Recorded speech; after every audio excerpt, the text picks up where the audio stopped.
This is the 2021 Brewtubers Online Brewers Club Yeast Experiment number 3, Belgian Dubbel. Thank you to our sponsors, Imperial Yeast, 5-Star Chemicals, Beer and Wine Hobby Homebrew Supply Store, Brewing America, all stainless steel mash paddle sponsors.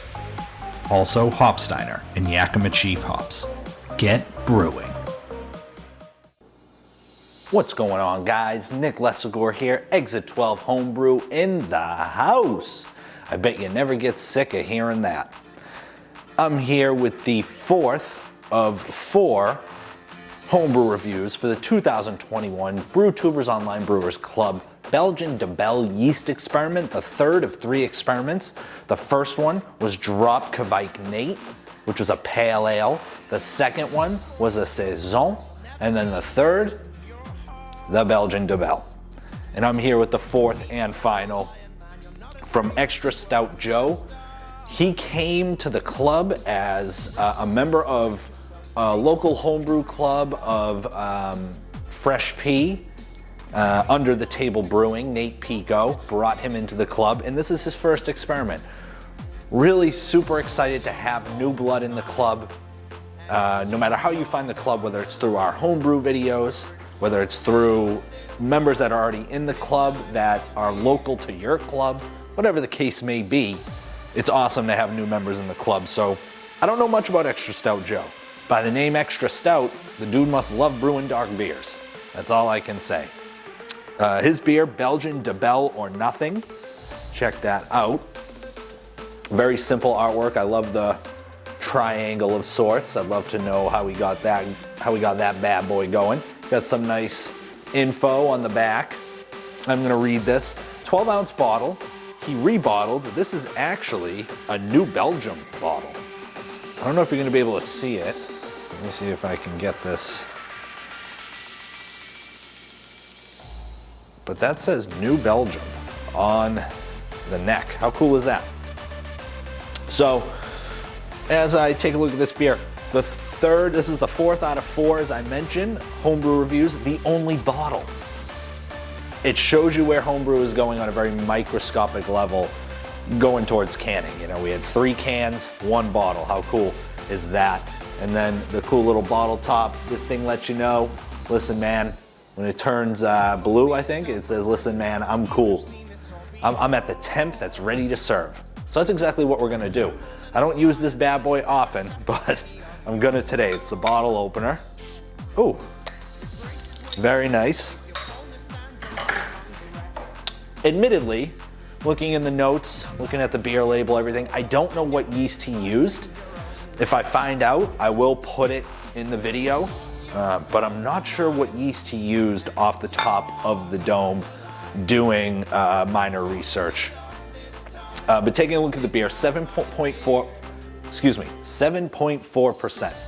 I'm not sure what Gary's was, but mine was in the 9% range. Dave's was 6.7 or 6.8. These have been all over the map. Firm temp 68 degrees, just like your boy. Safale S33 was the yeast. Okay, that's awesome. You put it right on the label. I should have read the label first. Hand up. So let's take a look at the characteristic of Safale S33. Fruity driven strain gives a high mouthfeel and body to the beer, ideal for Belgian ales, Dubbel triple, quadruple, and strong English ales. It's also ideal for New England IPAs. Yeast with a medium sedimentation, forms no clumps but a powdery haze when resuspended in the beer. This one I am truly excited about as a beer, as a yeast that is able to be used with a Belgian Dubbel, but also with a New England IPA. Are you kidding? This is gonna be fun. Let's pour this out.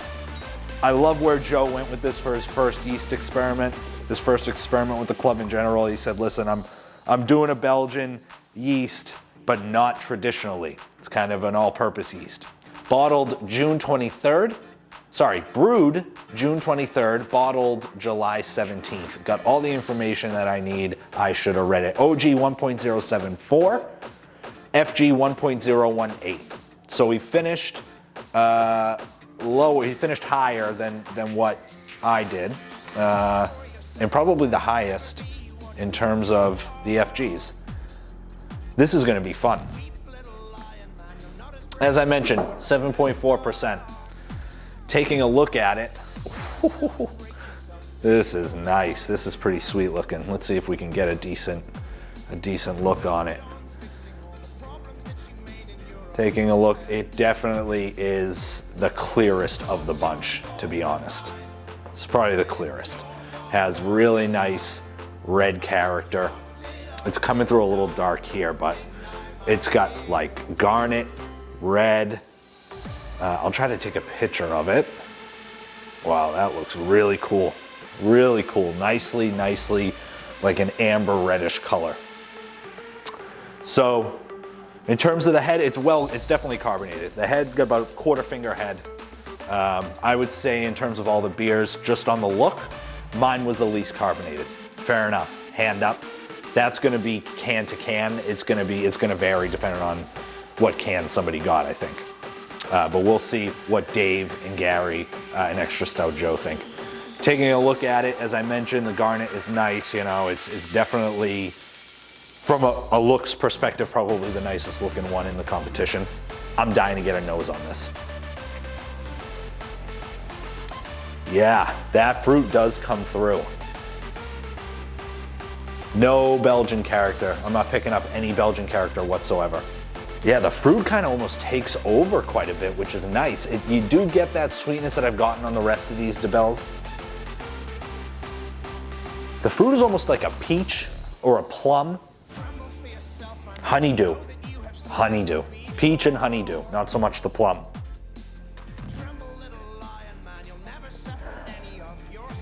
Oh, that's fun. I'm dying to dig in. What a cool yeast to use. Cheers, l'chaim. Thank you, Extra Stout Joe, and thanks to everyone for being in this experiment.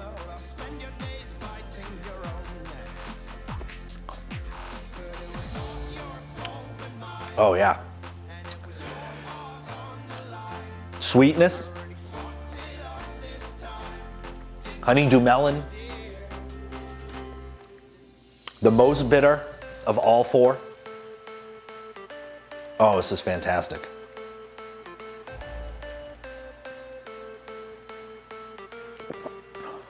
Oh, this is great. I think, oh yeah, this is nice. Definitely that fruity character. It is thinner. It's more Gary thin in terms of his beer. These two beers relatively thin together. I will say, oh man, oh that's nice. And the fruit kind of hits you on the back end too with the bitterness. So I will say that fruity character, the thin mouthfeel, kind of overshadow the sweetness of the beer, which I think is fair. It doesn't mean it's not good, because this is a damn good beer. It's just not probably too style for a Belgian Dubbel. But that's the whole point of this yeast experiment, to figure out what yeast you would use and how you'd use them. Oh man, it does not drink whatsoever like a 7.4%.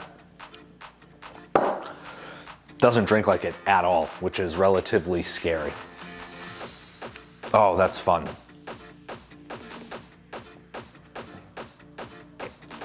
All right. All right, so superlatives. I was gonna do a separate video, but let's just knock it out now. Superlatives and rankings. Most bitter, you know, because here's the thing. Before I go into it, you can either go from a superlative aspect, you can either go from a stylistically or what I personally prefer. So what I'm gonna say, let's go stylistically, because that's what the yeast experiment is all about. So, and to be honest, a lot of what I think stylistically is also aligns with what I think personally about the beer. So, let's take a look at sweetness is gonna go to Dave Big Dog. Fantastic sweetness on that beer. If I'm looking at a bitterness perspective, Extra Stout Joe wins the bitterness. The most alcoholic was my beer. And then as well as, you know, clarity, Extra Stout Joe wins that too. Best carbonated, Dave Big Dog Brewing wins that. And I think in terms of the rankings overall, I would go at number 4, Gary. Good beer, well made, a little aqueous, and I think it was very carbonated. But overall, it was a fantastic beer. All 4 of these beers were really good. Number 3 was probably mine. I thought it was a good beer, well made, but it definitely left a lot to be desired from the carbonation aspect. Number 2, Extra Stout Joe. This beer is fantastic. That fruit, that honeydew melon really adds well. It's got to the Belgian Dubbel style. The sweetness of it is fantastic. Very, very well made. And then number 1 is Dave Big Dog Brewing. His beer down the board hit all those notes for what a Belgian Dubbel is, and the yeast really did a good job of not only letting itself shine, but letting others shine. His yeast was the Steve Nash of this competition. Nash all the way. Great pass to Cayman, and he slams it down with the left hand. You know, he's dishing the ball, but he can still shoot the 3. You know, he can drive the lane. He can get things done. So I appreciate that. Thanks so much to everyone for being in this experiment. I'm gonna go upstairs and enjoy this. This is a fantastic beer. I'm already 1 deep because of Dave's. This is fantastic, 7.4%, don't feel it at all. Thanks to everyone for being in this yeast experiment. 2022 is a whole new year for the Brewtubers Online Brewers Club. Check them out. Check us out, www.brewtubers.com. And I also have to say, big thanks to all the sponsors, both paid for the club and also the ones that gave us product to give to all the participants in these experiments. A specific shout out to paid sponsors of the club who also gave product. They did both. Their name is Imperial Yeast. Amazing company. Check them out. Big thanks to everyone for being in this competition. And until next time, experiment. Thanks to everyone for being in this experiment. And until next time, l'chaim and cheers.